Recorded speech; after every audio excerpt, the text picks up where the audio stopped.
दोस्तों, जब भी कोई व्यक्ति अपने जीवन में पहली बार पैसे कमाना शुरू करता है तो उसकी ये दिल से इच्छा होती है कि वो जल्दी से जल्दी करोड़पति बन जाए। लेकिन प्रॉब्लम ये है कि ज्यादातर लोगों को ये लगता है कि करोड़पति बनने के लिए आपकी महीने की इनकम लाखों में होनी चाहिए, जबकि ऐसा बिल्कुल भी नहीं है। यदि आप चाहे और लाइफ में सही डिसीजंस को लेना शुरू कर दे तो आप एवरेज और मिनिमम सैलरी के साथ भी करोड़पति बन सकते हैं। तो दोस्तों, आइए आज के इस वीडियो में हम ऐसे ही कुछ स्टेप्स और डिसीजंस के बारे में जानेंगे जिन्हें लेकर आप एक एवरेज सैलरी के बावजूद भी करोड़पति बन सकते हैं। दोस्तों, जब भी किसी की जॉब लगती है या उसके अकाउंट में सैलरी आती है तो सबसे पहले ज्यादातर लोगों के दिमाग में यही चलता है कि आखिर इस पैसे को खर्च कहाँ करें, और फिर लोग नए नए खर्च करने के तरीके ढूंढने लगते हैं। कोई अपनी सैलरी से तुरंत आईफोन खरीद लेगा तो कोई बाइक या कार की ईएमआई करा लेगा, या फिर कहीं उल्टी सीधी जगह पार्टीज वगैरह करके अपनी पूरी सैलरी उड़ा देगा। ये पहला स्टेप ही सबसे गलत स्टेप है जिसे ज्यादातर लोग अपनी अर्ली अर्निंग स्टेज में ही उठा लेते हैं। फिर उसके बाद जीवन भर ईएमआई और कर्ज के बोझ तले दबे रहते हैं। दोस्तों, फाइनेंस एक्सपर्ट्स की माने तो उनका कहना है कि कभी भी अर्ली स्टेज में ऐसी कोई भी चीज ना खरीदे जो आपकी इनकम से बहुत ज्यादा हो। इसके लिए आप डबल टाइम बाइंग फॉर्मूला को अपना सकते हैं, यानी कि कोई भी एक्सपेंसिव चीज जिसकी फिलहाल आपको कोई जरूरत महसूस नहीं हो रही है उसको आप तभी खरीदे जब आपकी इनकम इतनी हो कि आप उस प्रोडक्ट को कम से कम 2 बार खरीद सके। अगर आपकी इनकम या सैलरी इतनी है उसमें वो आईफोन या कार 2 बार आ सकती है तो जरूर खरीदे, अन्यथा फिलहाल के लिए उसे रहने दे, वरना वो हमेशा के लिए आप पर एक कर्जा बनकर रह जाएगी। दूसरा सबसे जरूरी फैक्टर है सेविंग्स। दोस्तों, सोशल मीडिया के इस दौर में जहां लोग स्मार्ट और टेक्निकल फ्रेंडली होते जा रहे हैं तो वहीं दूसरी ओर अधिकतर लोगों की सेविंग्स की आदत छूटती जा रही है। ज्यादातर लोगों ने पैसों को सेव करना जैसे बंद ही कर दिया है, जो कि आज के इस दौर में एक बहुत ही गलत डिसीजन है। लोग उल्टे सीधे खर्चों के चलते क्रेडिट कार्ड और ईएमआई जैसे ट्रैप्स में फंसते जा रहे हैं, जिसका खामियाजा उन्हें जिंदगी भर भुगतना पड़ता है। ज्यादातर एक्सपर्ट्स का मानना है कि लोगों को अपनी सैलरी को 50:30:20 के रेशो में डिवाइड करके उसका यूज करना चाहिए। यानी कि जब भी आपकी सैलरी आपके अकाउंट में आए तो आपको उसका 50% पार्ट अपनी नीड्स यानी कि अपनी जरूरत पर खर्च करना चाहिए, जैसे घर का रेंट, खाना पीना, घर का राशन, इलेक्ट्रिसिटी बिल एक्सेट्रा। अब आती है बात अगले पार्ट की, जो है सैलरी का 30%। इस हिस्से का यूज आप अपनी उन चीजों को खरीदने में कर सकते हैं जो आपकी लाइफ को थोड़ा इजी बनाते हैं, जैसे वॉशिंग मशीन, फ्रिज या और भी कोई इलेक्ट्रिक अप्लायंस। इसके साथ ही इस 30% में से ही कुछ पैसे का इस्तेमाल आप घूमने के लिए कर सकते हैं, क्योंकि एक ट्रैवलिंग ही है जो आपके माइंड को रिफ्रेशमेंट देती है और आपको बहुत कुछ सिखाती भी है। तीसरा यानी कि रेस्ट 20% ऑफ योर सैलरी जो बनाएगी आपको करोड़पति। ये वो पार्ट होगा आपकी सैलरी का जिसे आप सेव करेंगे और इन्वेस्ट करेंगे। इसे एक एग्जाम्पल के थ्रू समझते हैं। दोस्तों, मान लीजिए कि अमन नाम का एक व्यक्ति है। अमन ने अपने अर्ली 20s से जॉब करना शुरू कर दिया है। वो ये चाहता है कि वो भी करोड़पति बने और जल्द से जल्द फाइनेंशियली फ्री होकर रिटायरमेंट ले ले और अपनी बाकी की लाइफ को अच्छे से एंजॉय कर पाए। अमन की प्रेजेंट सैलरी 30,000 रुपए है। वो शुरू से ही 50:30:20 फॉर्मूला का यूज कर अपनी सैलरी का 50% यानी कि 15,000 रुपए अपनी नीड्स पर खर्च करता है। तो वही दूसरी तरफ अपनी सैलरी का 30% यानी कि 9,000 रुपए अपने लिए इलेक्ट्रिक अप्लायंसेस खरीदने और ट्रैवलिंग पर खर्च करता है। एंड पर वो अपनी सैलरी का 20% यानी कि 6,000 रुपए सेव करता है और उसे सही जगह इन्वेस्ट कर देता है। क्योंकि अमन फुल टाइम जॉब करता है इसलिए उसके पास इतना टाइम नहीं बचता कि वो डेली स्टॉक मार्केट पर रिसर्च और एनालिसिस कर पाए। इसलिए उसने डिसाइड किया कि वो सिंपल इंडेक्स फंड में एसआईपी करेगा और हर महीने अपनी सैलरी में से 6,000 रुपए की गई सेविंग्स को एसआईपी में इन्वेस्ट करेगा। अमन ने अपने अर्ली 20s में ही 6,000 पर मंथ एसआईपी में इन्वेस्ट करना शुरू कर दिया।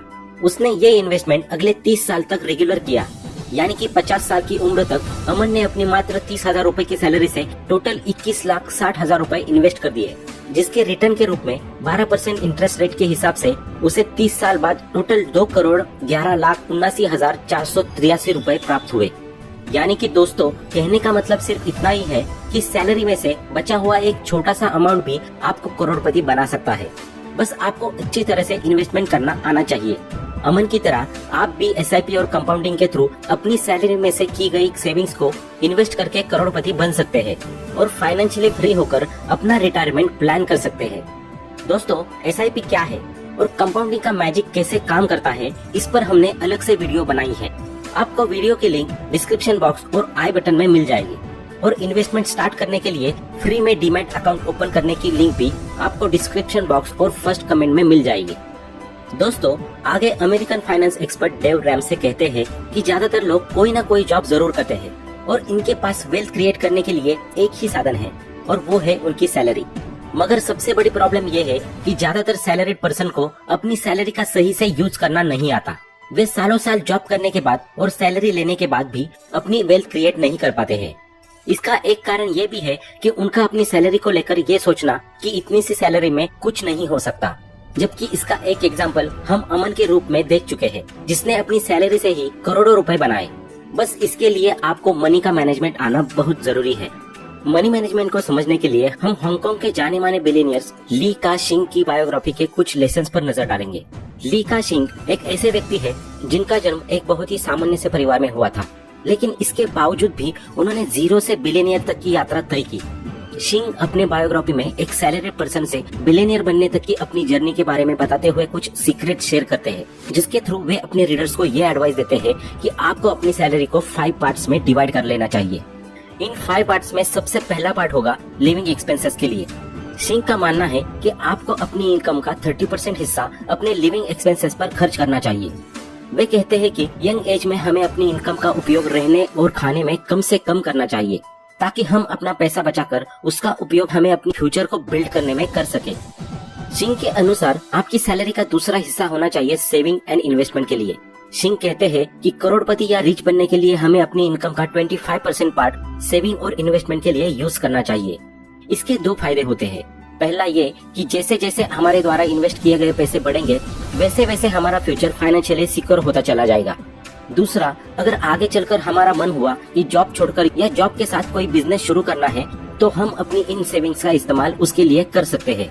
ली का शिंग ज्यादातर यही एडवाइस देते हैं कि आप अपनी सैलरी से सेव किए हुए पैसों से छोटे छोटे बिजनेस स्टार्ट करें।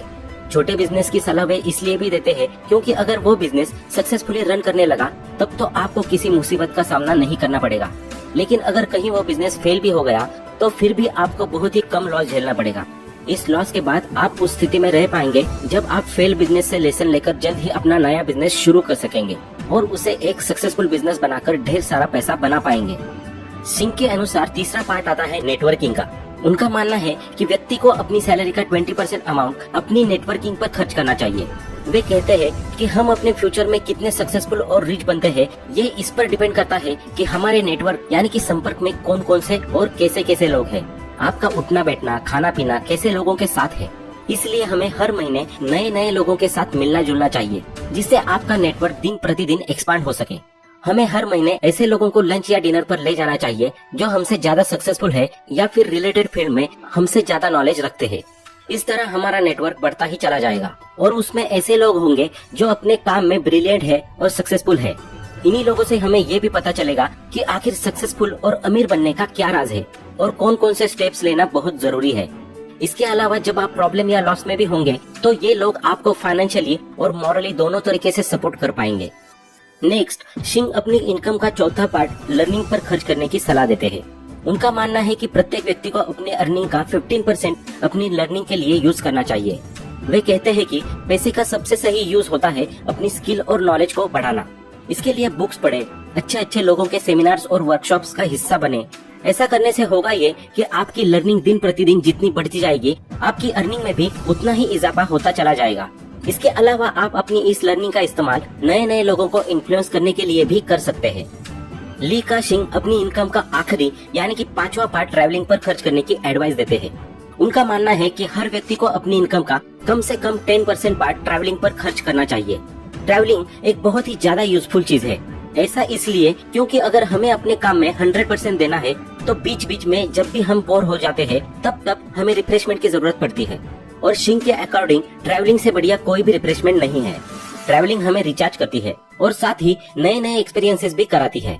शिंग कहते हैं कि अगर आपकी इनकम बहुत अच्छी है, तो आपको वर्ल्ड टूर भी करना चाहिए, क्योंकि इसके थ्रू आपको डिफरेंट कल्चर्स, डिफरेंट पीपल्स और डिफरेंट माइंड्स को रीड करने का मौका मिलेगा। आप नए नए आइडियाज और स्किल्स के संबंध में बहुत कुछ सीख पाएंगे, जो आपको एक सक्सेसफुल और फाइनेंशियल फ्री व्यक्ति बनाने में बहुत ही मददगार साबित होंगे।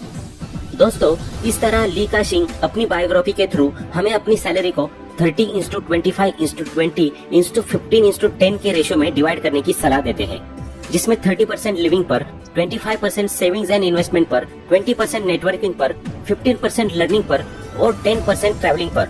और यही वो तरीका है जिसके द्वारा आपके समय के साथ साथ लर्निंग और अर्निंग दोनों बढ़ती चली जाएंगी और आप अपने अर्ली या लेट 40s तक एक इंटेलेक्चुअल स्किलफुल करोड़पति इंसान बन पाएंगे और साथ ही फाइनेंशियली फ्री होकर रिटायरमेंट लेकर बाकी की जिंदगी आराम से एंजॉय कर पाएंगे।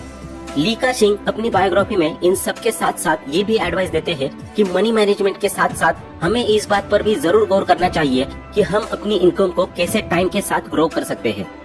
तो दोस्तों, आज के इस वीडियो में इतना ही। आशा करता हूँ कि आपको ये वीडियो पसंद आया होगा। तो दोस्तों, वीडियो अच्छा लगा हो तो लाइक करें और ऐसे ही वैल्यूएबल वीडियोस को देखने के लिए हमारे चैनल को सब्सक्राइब करें। आपका कीमती समय देने के लिए धन्यवाद। Thanks for watching.